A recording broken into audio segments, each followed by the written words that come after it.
Bienvenue au podcast du Centre évangélique La Borne Bruxelles. Préparez vos cœurs à écouter la parole. Alléluia. Est-ce qu'on peut encore acclamer le Seigneur?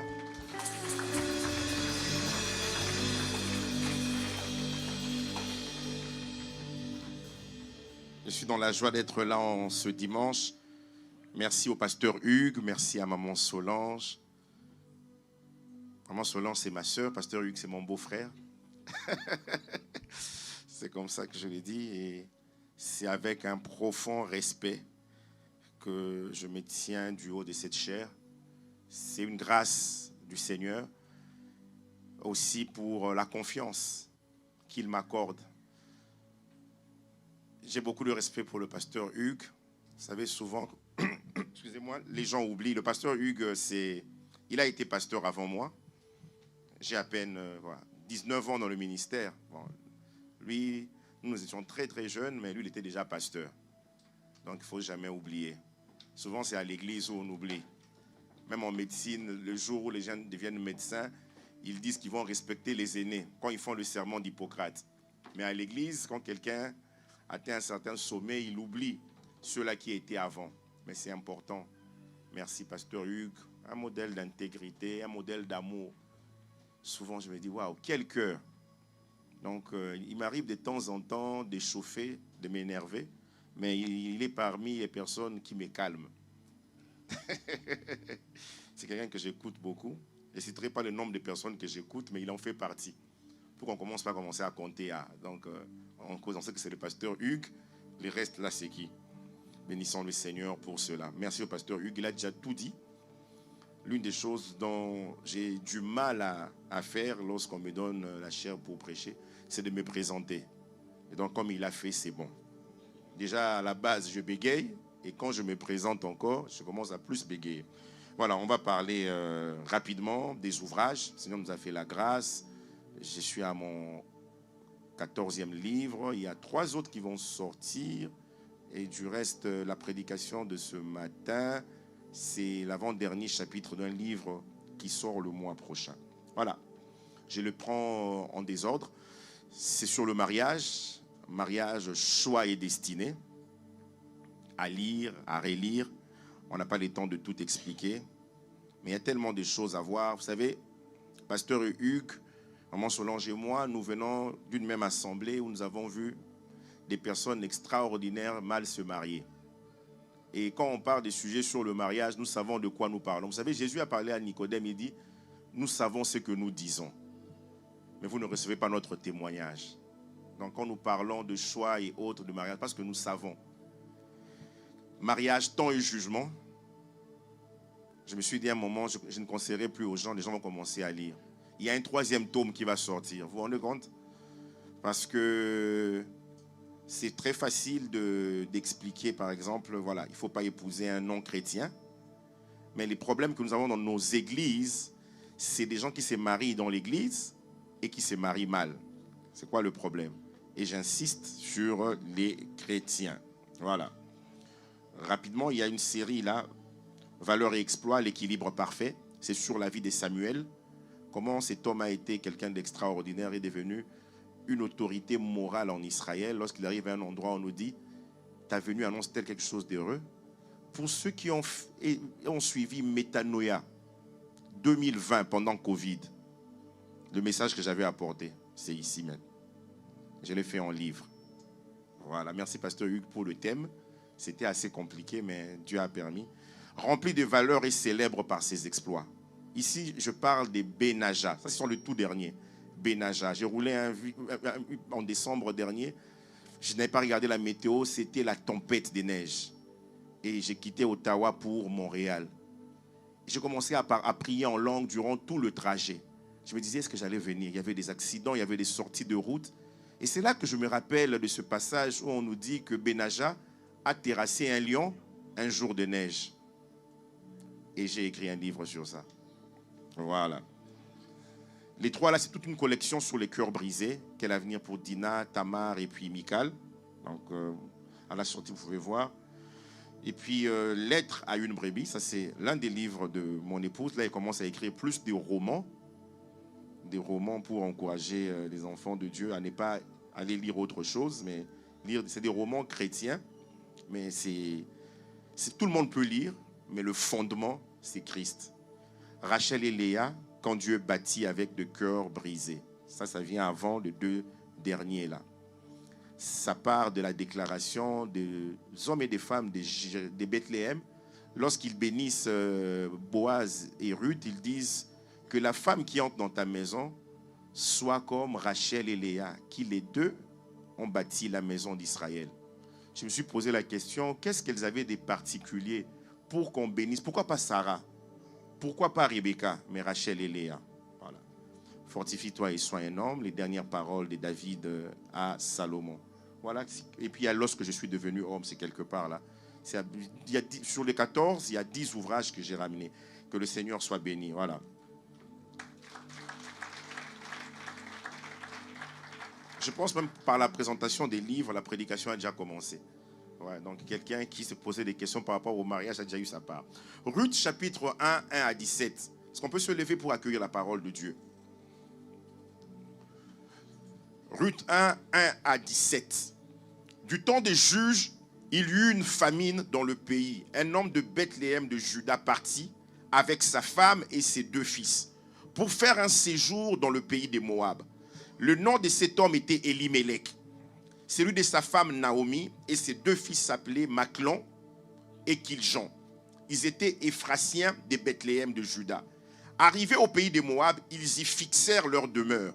Elimelech, mari de Naomi, mourut et elle resta avec ses 2 fils.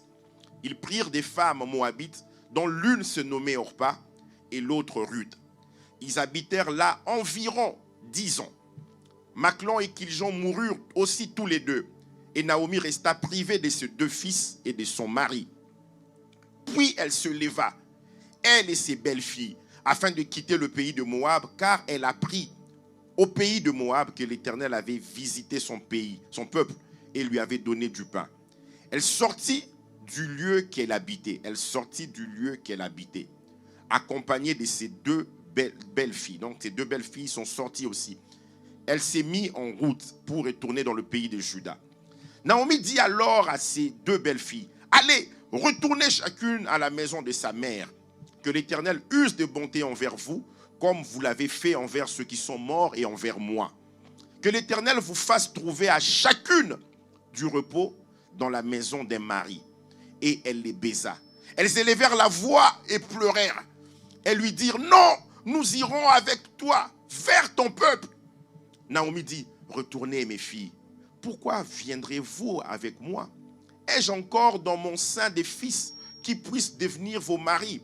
Retournez mes filles. Allez, je suis trop vieille pour me remarier. Et quand je dirai, j'ai de l'espérance, quand cette nuit même je serai avec un mari et que j'enfanterai des fils, attendriez-vous pour cela qu'ils eussent grandi? Refuseriez-vous pour cela de vous marier? Non, mes filles, car à cause de vous, je suis dans une grande affliction de ce que la main de l'Éternel s'est étendue contre moi. Elles élevèrent la voix et pleurèrent encore. Orpa baisa sa belle-mère. Mais Ruth s'attacha à elle. Naomi dit, voici ta belle-sœur est retournée vers son peuple et vers ses dieux. Retourne comme ta belle-sœur. Ruth répondit, ne me presse pas de te laisser, de retourner loin de toi. Où tu iras, j'irai. Où tu demeureras, je demeurerai. Ton peuple sera mon peuple. Ton Dieu sera mon Dieu. Où tu mourras, je mourrai. Et j'y serai enterré. Que l'Éternel me traite dans toute sa rigueur, si autre chose que la mort vient me séparer de toi. Amen. Amen. On peut reprendre nos places. En ce dimanche, j'aimerais partager sur ce thème. Ce qu'Orpa a choisi n'existe plus. Ce qu'Orpa a choisi n'existe plus. On nous parle beaucoup de Naomi. Certains connaissent ce texte que nous avons lu par cœur. On nous parle rapidement d'Orpa. Et alors que pendant plusieurs dimanches, le pasteur Hugues a parlé des ennemis de la productivité, je pense que l'un des ennemis de la productivité aussi, c'est le mauvais choix. Le texte que nous venons de lire est l'un des carrefours le plus puissant de la parole de Dieu. Il ne s'agit pas seulement d'une histoire de deux belles filles. Ce n'est pas l'histoire d'une famille brisée par la famine, par des morts, par une succession de morts. Non. Il s'agit du choix. De bons choix, mais aussi du mauvais choix. Ce qu'Orpa a choisi n'existe plus. Qui était Orpa? Orpa était l'épouse de Kiljon, le deuxième enfant de Naomi et d'Elimelech. Ruth, c'était l'épouse de Machlon. On le voit dans Ruth chapitre 4. Voilà pourquoi j'ai dit Orpa, c'était l'épouse de l'autre Kiljon. Et Elimelech et sa femme Naomi prennent la décision d'aller à Moab parce qu'il y avait la famine à Bethléem comme nous l'avons lu. Elimelech meurt. Après sa mort, Machlon et Kiljon vont se marier. Machlon va épouser Ruth, Kiljon va épouser Orpa. 10 ans de mariage. Et après, les deux meurent. Ruth se trouve veuve, Orpa se trouve veuve, Naomi se trouve privée de son mari et de ses 2 enfants. Une femme brisée. Cette histoire, c'est l'histoire de 2 décisions aussi. 2 femmes, pour ne pas dire 3. Je parle de Ruth et d'Orpa, et surtout d'Orpa en ce matin. 2 femmes, jeunes par rapport à Naomi, mais 2 femmes qui sont veuves. 2 femmes qui traversent un même désert. 2 femmes qui sont attachées à une personne, Naomi. 2 femmes, un même appel aussi. Mais 2 femmes ayant 2 choix différents. Qu'est-ce qu'un choix? Le choix est une décision prise entre plusieurs possibilités.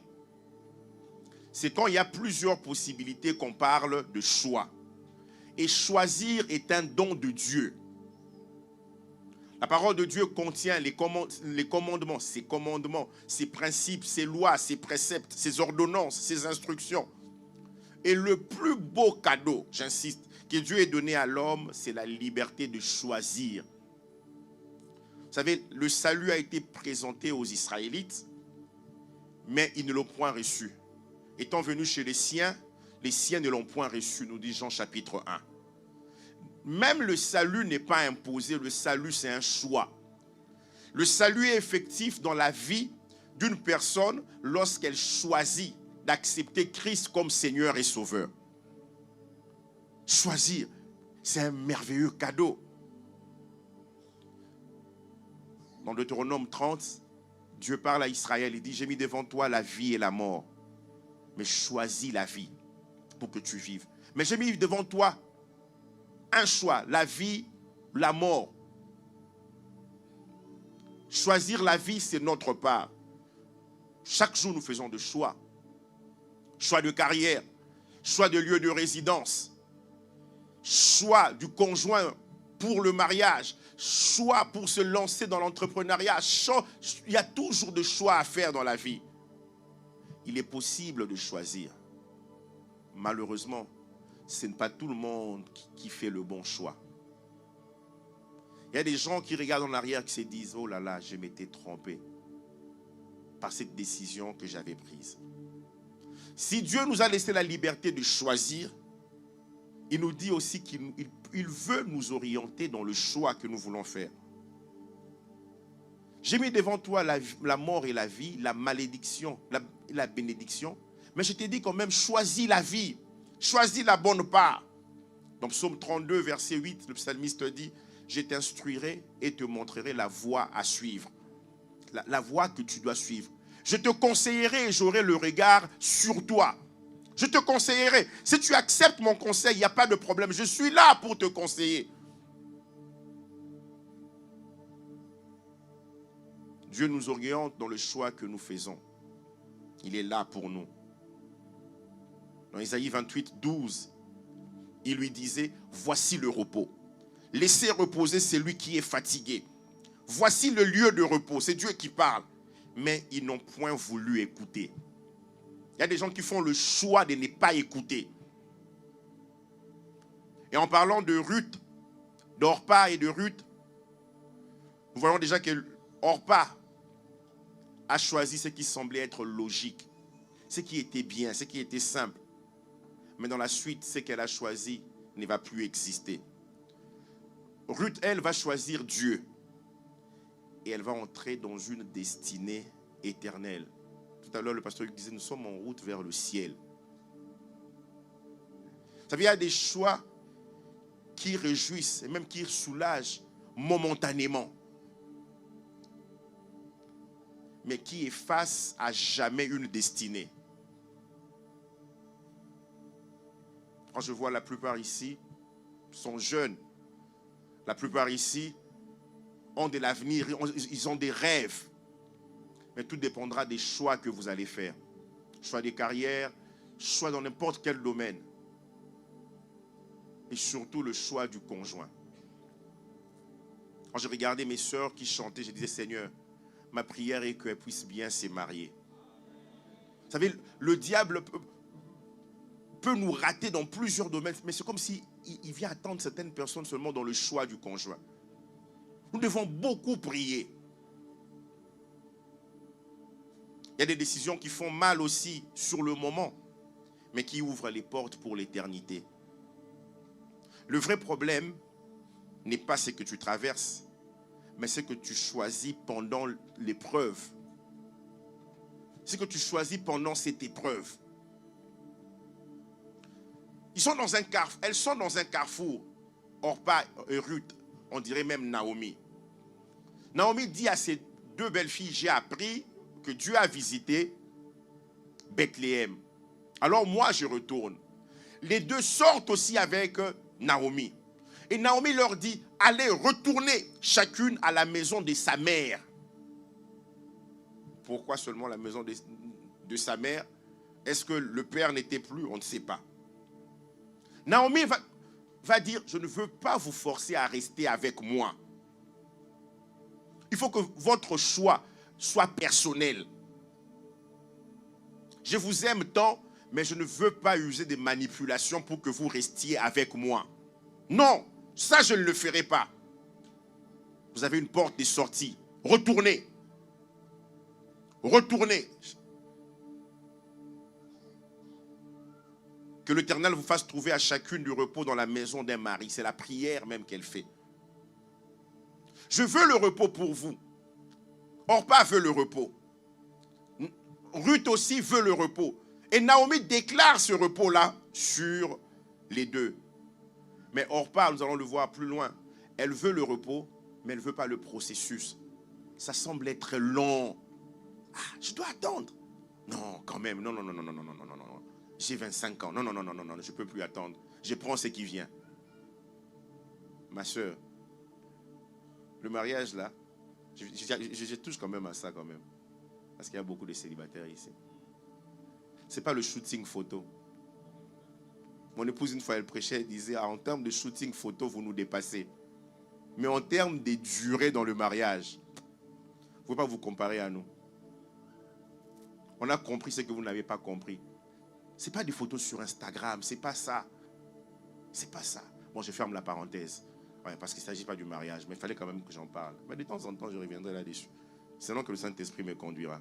Parce que je sais qu'il y a des gens, le diable veut les dévier de leur destinée. Orpa veut un repos, mais un repos immédiat.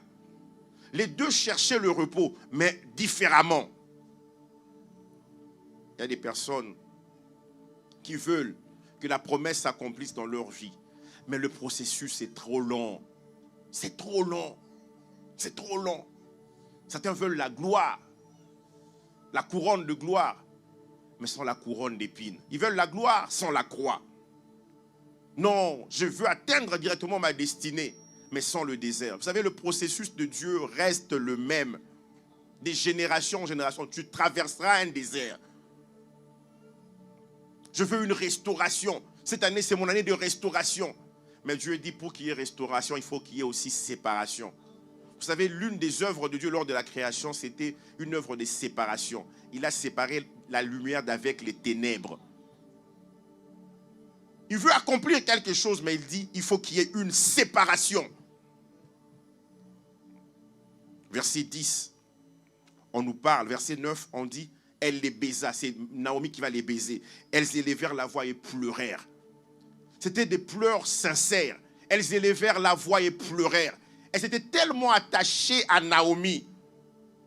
Elles lui dirent, non, nous irons avec toi vers ton peuple. Non, nous irons avec toi vers ton peuple. On a vu comment vous adorez le seul Dieu Jéhovah. On a vu combien vous l'avez aimé. On a vu comment tu as géré l'épreuve, les situations difficiles. Vous savez, quand nous passons par des moments difficiles, les gens nous observent. Les gens nous observent. Comment allons-nous réagir?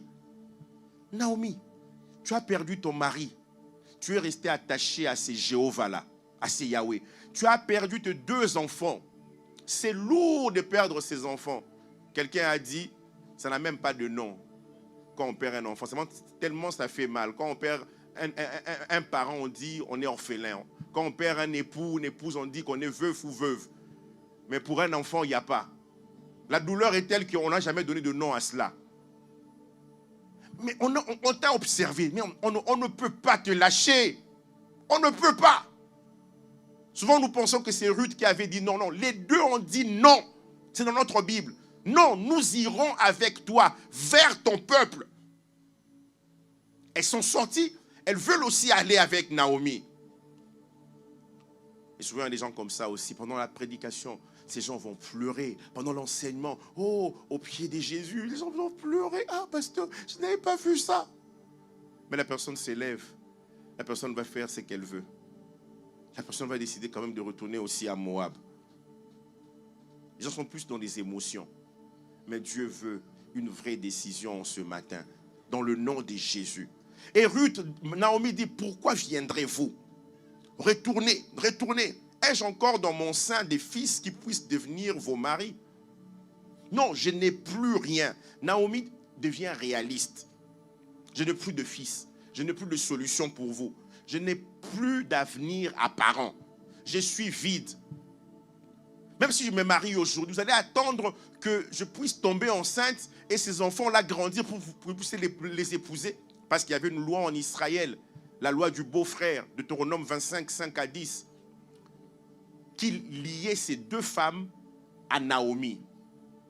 Elle ne pouvait, quand on entrait dans une alliance de mariage, Deutéronome 25, 5 à 10 nous en parle, et que le mari venait à mourir sans enfant, c'est son petit frère qui devait épouser la veuve.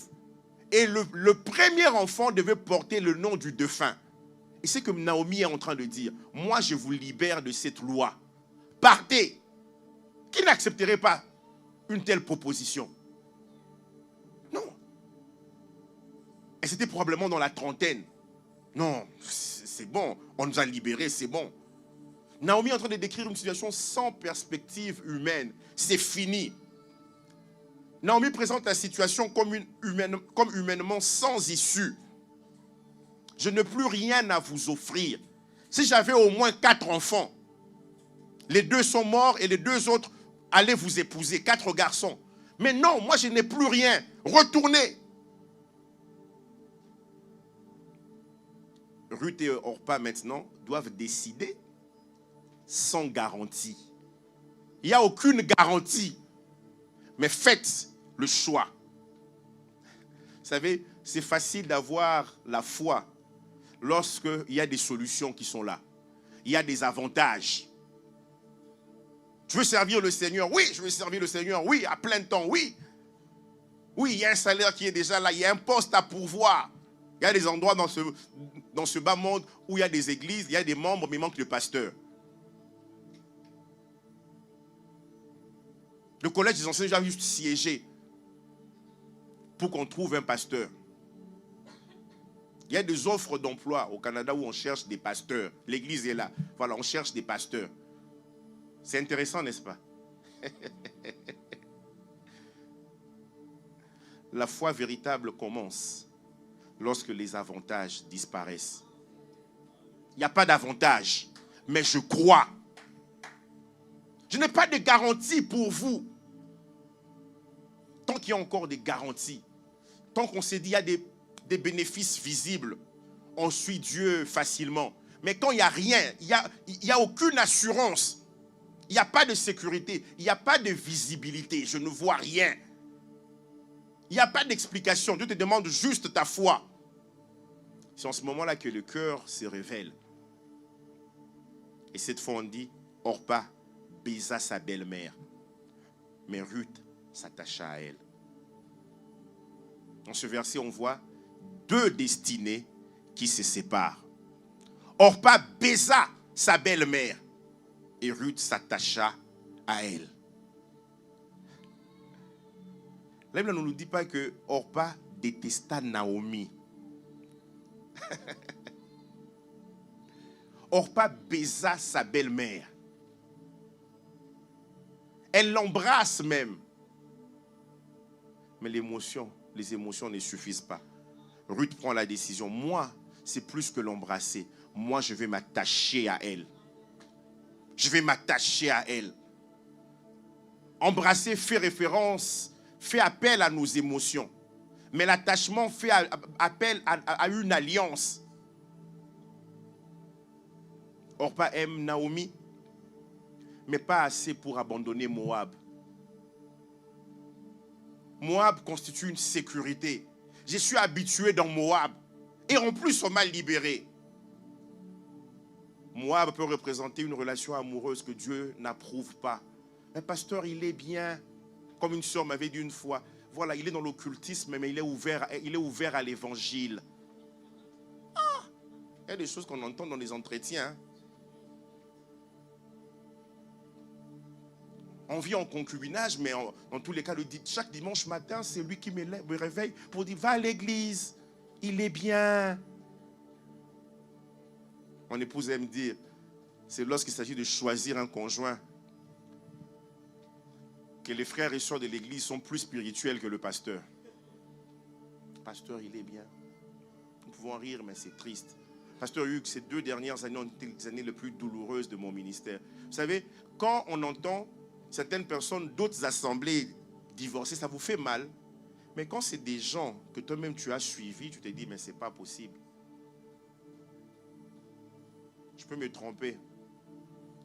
Mais en termes de relation amoureuse, je crois qu'un pasteur qui écoute vraiment le Seigneur comme votre pasteur, à 99,99%, 99,99%, on est en Belgique, il a raison. Il sait ce qu'il peut vous donner comme conseil. Ça fait 19 ans que je suis pasteur. Je pense que c'est seulement un seul mariage, je n'avais pas vu que ce jeune homme-là n'était pas bien. Un seul. Tous les autres, j'ai tapé juste. Je vais vous dire une chose. Votre pasteur ne veut pas votre malheur. On ne s'est pas entendu, on ne s'est même pas vu depuis que je suis là, avec la chaleur de Belgique. Là, on s'est vu ce matin. Il cherchait à m'appeler même, mais on ne s'est pas vu, donc on ne s'est même pas entendu. Il ne m'a pas donné de thème. Il m'a dit prêche. Non, ne te fâche pas contre lui. Ne te fâche surtout pas contre moi. On va finir dans quelques minutes. Mais écoute-moi quand même. Comme j'étais là, donc je te garde un moment. Beaucoup de gens aiment Dieu. Jusqu'au moment où Dieu leur demande une rupture. Jusqu'au moment où Dieu leur dit, quitte tel endroit, va à un tel endroit. Reprends tout à zéro. Vous pensez que ça devait être facile pour Abraham à 75 ans, refaire sa vie, 75 ans. Nous les lisons juste dans la Bible. Il y a des gens qui aiment la bénédiction, qui aiment les chants, qui aiment la présence de Dieu. Ah, qu'est-ce que c'était magnifique ce matin. Waouh, pasteur Hugues, merci pour cette équipe. Que Dieu vous bénisse. Waouh, waouh, ma soeur, merci. Mes soeurs, que Dieu vous bénisse. Waouh. Oui, vous savez, il y a des endroits, quand tu vas pour prêcher, c'est compliqué, hein. Il n'y a pas la présence de Dieu. Toi-même, tu es en train de réactiver la batterie spirituelle en parlant en langue toi-même. Mais là, aujourd'hui, je me suis dit, non, ça coule. Ça coule. Ça coule. On le sent, on sait que le Saint-Esprit est là. Ils aiment la sécurité, ou elles aiment la sécurité, la bénédiction, les miracles. Mais ces personnes n'ont pas assez de foi pour quitter l'habituel. Ces personnes ne veulent pas quitter les anciens systèmes, les anciennes mentalités, leurs anciennes sécurités. Non. Orpa embrasse, puis elle retourne et Ruth s'attache. Et le mot s'attacher ici est puissant. C'est le même mot, c'est le même verbe utilisé dans Genèse 2, 24. L'homme quittera son père et sa mère et s'attachera à sa femme. S'attacher, s'accrocher, coller, adhérer, suivre étroitement, se joindre, rattraper, saisir. Comme pour dire, Ruth a saisi Naomi. Ici, on parle d'une connexion très profonde, d'une décision irréversible.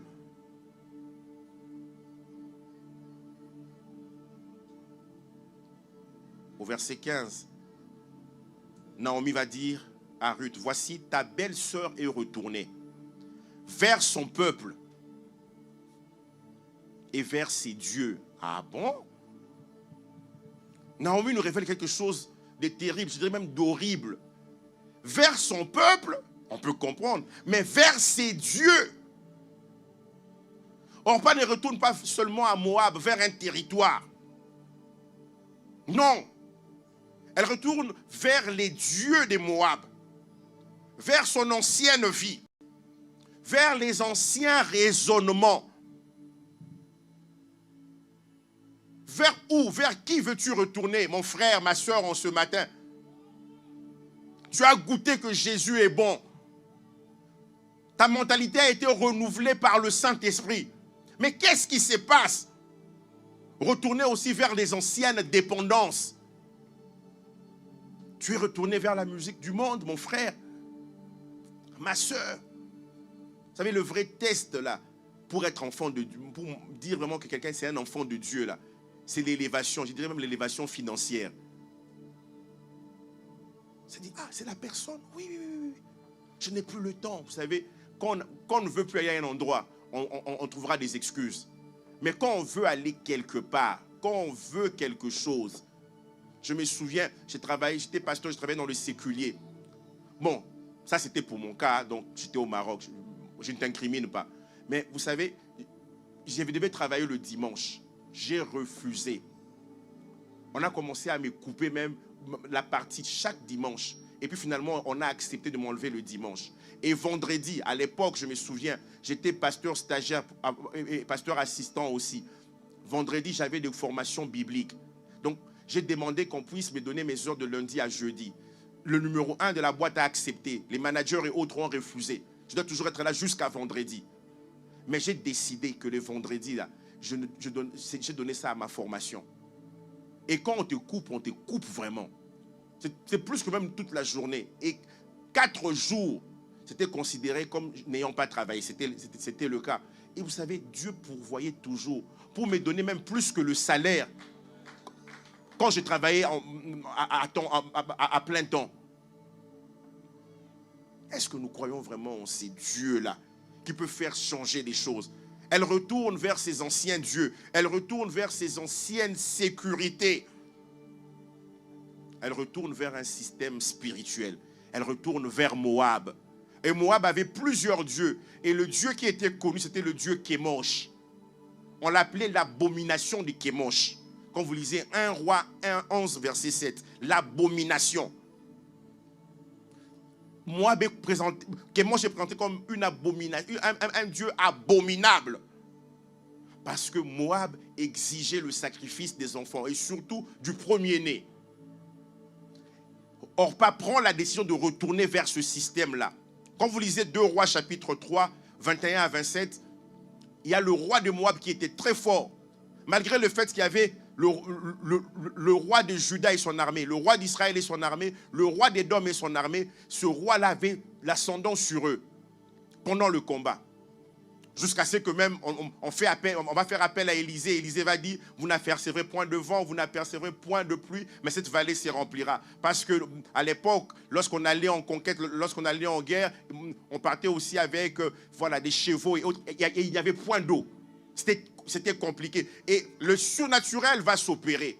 Et on nous dit dans 2 Rois là, cet homme va prendre 700 vaillants hommes, le roi de Moab, pour s'attaquer au roi d'Édom. Et il ne pourra pas trouver un passage. Et cet homme va aller sur la muraille pour offrir son fils premier-né qui devait lui succéder, qui devait devenir un jour roi. C'était ça le Dieu de Moab. Il fallait donner le meilleur. Et il a donné son fils premier-né. Israël est choqué. Israël laisse tomber la guerre. Kémosh détruisait des vies innocentes. Quand on est avec Kémosh, notre image de Dieu même est déformée. C'est un Dieu méchant. C'est un Dieu qui fait du tort aux enfants. C'est ça Kémosh. Et elle retourne vers ses dieux. Qu'est-ce qui s'est passé, Orpa? Tu as tellement vu de grandes... Tu as été avec nous ici, à la borne Bruxelles. Qu'est-ce qui s'est passé, Orpa?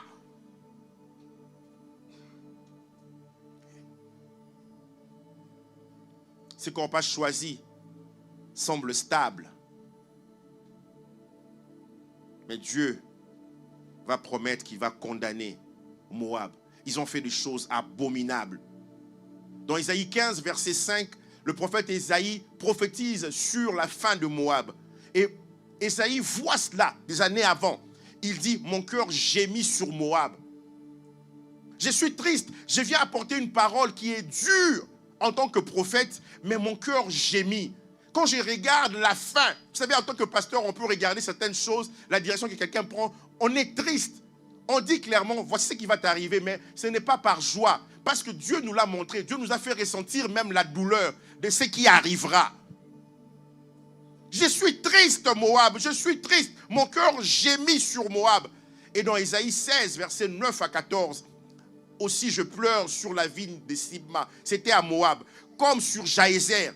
Je vous arrose de mes larmes, Esbon et Léalé, car sur votre récolte et sur votre moisson est venu fondre un cri de guerre. Verset 10, la joie et l'allégresse ont disparu des campagnes. Dans les vignes, plus de chants, plus de réjouissance. Les vendageurs ne foulent plus le vin plutôt, dans les cuves. J'ai fait cesser les cris de joie. Aussi mes entrailles frémissent sur Moab comme une harpe. Et mon cœur sur Kir Arès, toujours à Moab. On voit Moab qui se fatigue sur les hauts lieux. Il entre dans son sanctuaire pour prier et il ne peut rien obtenir. Telle est la parole que l'Éternel a prononcée dès longtemps sur Moab. Verset 14. Et maintenant l'Éternel parle et dit, dans 3 ans, comme les années d'un mercenaire, la gloire de Moab sera l'objet du mépris. Avec toute cette grande multitude. Et ce qui restera sera peu de choses, presque rien. Orpa ne sait pas ce qu'elle est en train de choisir. Elle ne sait pas, ça va disparaître. Orpa, ce que tu choisis n'existera plus. Ça n'existera plus. Ça sera pleurs, grincement des dents. Tu vas commencer à regarder, oh, si seulement j'avais écouté le pasteur Hugues. Si seulement j'avais écouté tel ancien de l'église, tel diacre. Vous savez, les douleurs de la désobéissance ne sont pas atténuées, même lorsque nous, pasteurs, on vient encore vous consoler. Vous savez ce que vous endurez tous les jours. Comme un homme avait dit à son épouse, après près de 20 ans de mariage, il dit, oh, pourquoi tu te fâches? J'étais déjà comme ça avant. J'étais déjà comme ça. Tu as accepté, voilà, d'épouser quelqu'un qui n'est pas en Christ. Voilà, c'est toi qui as changé. Moi, je n'ai pas changé. Moi, j'étais honnête avec toi dès le départ. Quelle douleur!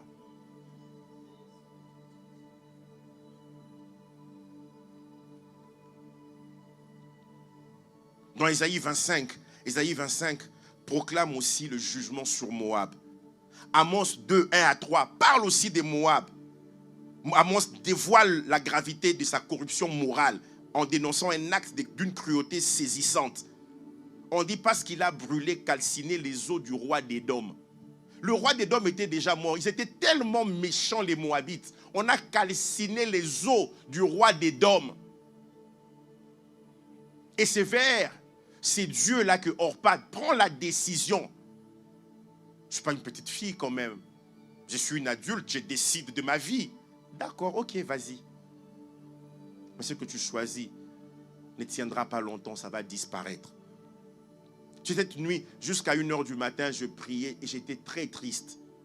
Comment les gens prennent des décisions aussi importantes de la vie avec une telle légèreté? Comment les gens font des choix avec une telle légèreté?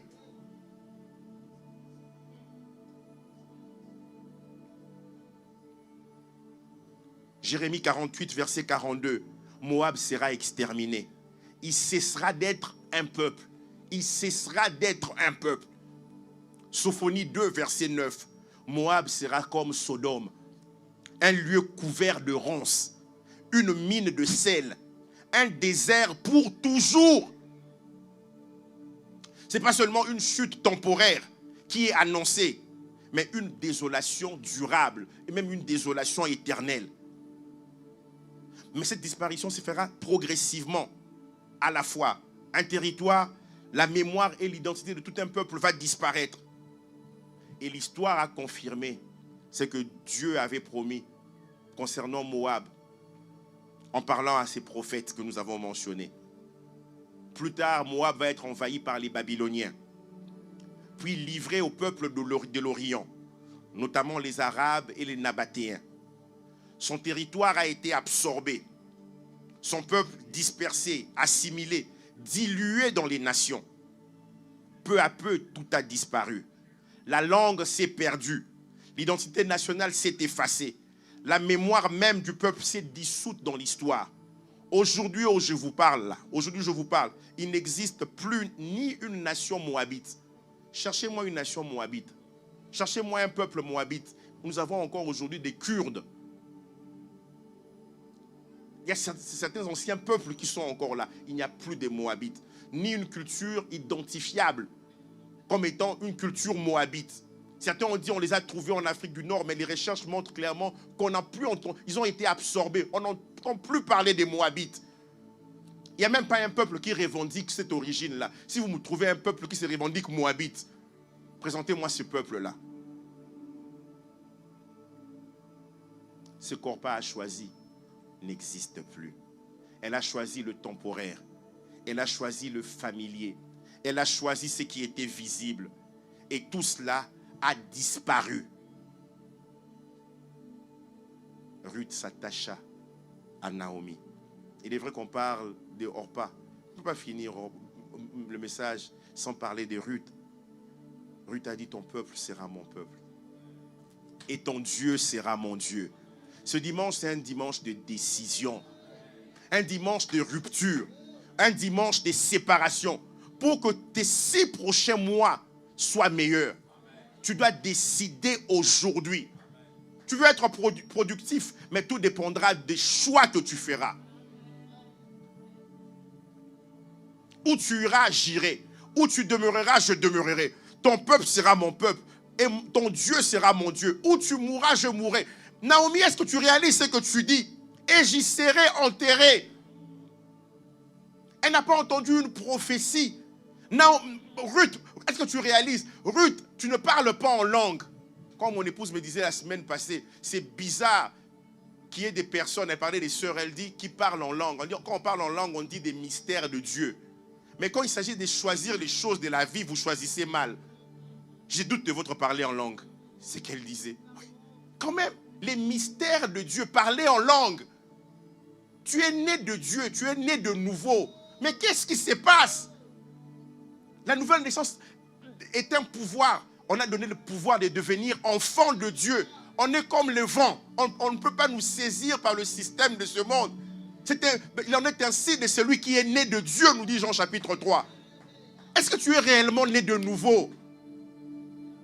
Non, il y a des choses, c'est vrai, on peut dire non, ce sont les œuvres de la chair. Mais tu regardes ce que la personne fait dans l'église. Non, la personne, j'ai doute de ta nouvelle naissance. Est-ce que tu as réellement rencontré le Christ? Que l'Éternel me traite dans toute sa rigueur. Si autre chose que la mort vient à me séparer de toi, tu n'as rien, mais je t'ai vu. J'ai vu Dieu à l'œuvre en toi. Pasteur Hugues, j'ai vu Dieu à l'œuvre. Ah non, mais ce couple-là, c'est un couple quand même à féliciter. Acclamons le Seigneur pour eux. Toutes ces années d'attente pour avoir un enfant, toutes ces années d'attente. Quelle fidélité de cet homme. Vous cherchez les Abraham, vous avez Abraham et Sarah ici. Ésaïe 51 nous dit, portez les regards sur Abraham, notre père, et Sarah aussi. Il dit, lui seul, je l'ai appelé. On veut des témoignages vivants. On veut des gens qui restent attachés à Dieu malgré tout.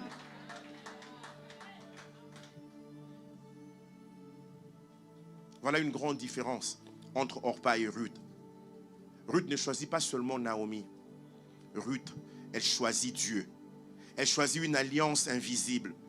Une promesse. Elle ne saisit pas tout, elle ne comprend pas tout. Ruth ne sait pas encore que la loi du Lévira va agir. Elle va rencontrer aussi Boaz. Je me suis posé la question, je me suis dit, si Orpa aussi était partie avec Naomi, probablement Orpa aussi aurait trouvé quelqu'un là-bas à Bethléem. Elle était liée par l'alliance quand même. Elle pouvait aussi trouver quelqu'un. Ruth a choisi une promesse qu'elle ne comprend pas encore, qu'elle ne comprenait pas encore, un avenir qu'elle ne voyait pas. Ruth ne sait pas qu'il y aura Boaz, qu'elle aura un enfant du nom d'Obed, qui aura aussi dans son sein. Elle ne sait pas que dans son sein, il y a Isaïe. Elle ne sait pas que dans son sein, il y a David. Elle ne sait pas. Elle ne sait pas que dans son sein, il y a le Seigneur Jésus-Christ. Elle dit, mais je m'attache quand même à toi. Elle avance. Tout est sombre, mais elle avance. C'est cela la foi. Quelqu'un a dit, la Bible dit, la foi vient de ce qu'on entend. La foi ne vient pas de ce que l'on voit, de ce qu'on entend. Et ce qu'on entend vient de la parole de Dieu. C'est ce que la Bible nous dit, n'est-ce pas? Oui, cette personne-là prêchant un jour disait que Jésus-Christ avait souvent tendance à dire que celui qui a des oreilles entende. Il n'a pas dit c'est que celui qui a des yeux voie. Que celui qui a des oreilles entende. Parce qu'à un moment dans la vie, tu ne vois plus rien. Mais tu te souviens quand même que tu avais entendu quelque chose. Que celui qui a des oreilles entende. Je ne vois rien, mais j'ai entendu quelque chose. J'ai entendu quelque chose. Je sais que ce Dieu-là est fidèle. Je le sais. Elle entre dans une alliance totale, éternelle. Elle ne laisse plus de porte de sortie. Ton peuple sera mon peuple. Ton Dieu sera mon Dieu. Ta terre sera ma terre. Ta mort sera ma mort. Ton avenir sera mon avenir. Tout est mien désormais. Elle change de destinée. La vraie foi met fin à toute forme d'hésitation. Beaucoup veulent suivre Dieu, mais gardent toujours une porte ouverte vers Moab. Bon, la personne présente des mauvais signes. Bon, pasteur, on se marie d'abord. On verra. Si ça ne marche pas, je vais m'en aller. Non, non, non, non, non. On s'est marié pour la vie.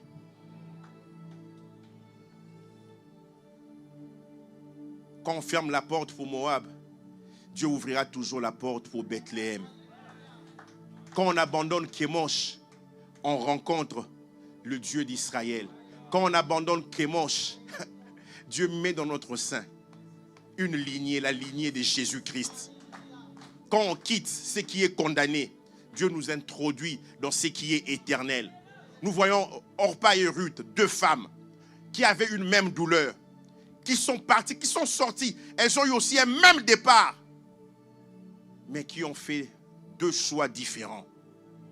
Orpa retourne vers ce qui disparaît et Ruth va avancer vers Christ, celui qui demeure éternellement. Et l'histoire donne son verdict. Orpa disparaît du récit. On ne la mentionne que deux fois dans la Bible, dans Ruth là. Deux fois seulement. Mais Ruth entre dans la généalogie de Jésus-Christ. Et en ce jour encore, je parle de Ruth. Tout est parti d'une décision. Ce que tu choisis aujourd'hui va décider de ce qui restera de toi demain, mon frère, ma soeur. Parce qu'il y a des choses qui semblent fortes, évidentes aujourd'hui, mais qui disparaîtront demain. Les systèmes vont passer, les cultures vont passer, les royaumes vont passer, les idoles de Moab vont passer. Mais celui qui choisit Dieu entre dans quelque chose d'éternel. Ce qu'Orpa a choisi n'existe plus, j'insiste. Mais le Dieu que Ruth a choisi règne éternellement. Il se nomme Dieu de toute la terre. Alors en ces jours, alors que je finis, tu viens à l'église, tu as été invité. Quand tu es venu parce qu'on t'a dit que le pasteur Philippe sera là. Je demande aujourd'hui de choisir celui qui est mort, qui est ressuscité le 3e jour et qui est assis sur un trône élevé, de choisir Jésus, d'accepter Jésus comme sauveur et seigneur de ta vie, d'abandonner l'ancien système. Tu dois naître de nouveau. La Bible nous dit dans Jacques 4, la Bible nous dit, sentez votre misère. Si tu n'es pas né de nouveau, accepte Jésus. Si tu l'as déjà accepté, arrête avec cette vie. Ça t'amène tout droit vers la perdition. Sens ta misère. Oh non, c'est juste une erreur. C'est juste un péché mignon. C'est juste des écarts. Non, appelle le péché par son nom. Ça, c'est un péché. Ce n'est pas une faiblesse. C'est un péché. Tant que tu nommeras ça comme une faiblesse, tu vas caresser cela dans le sens du poil. C'est un péché. Alors ne retourne plus à Moab. Ne retourne plus à Moab dans le nom de Jésus. Que Dieu vous bénisse. Merci d'avoir pris ce temps. Si ce podcast t'a encouragé, n'hésite pas à le partager et t'abonner pour ne manquer aucun prochain épisode.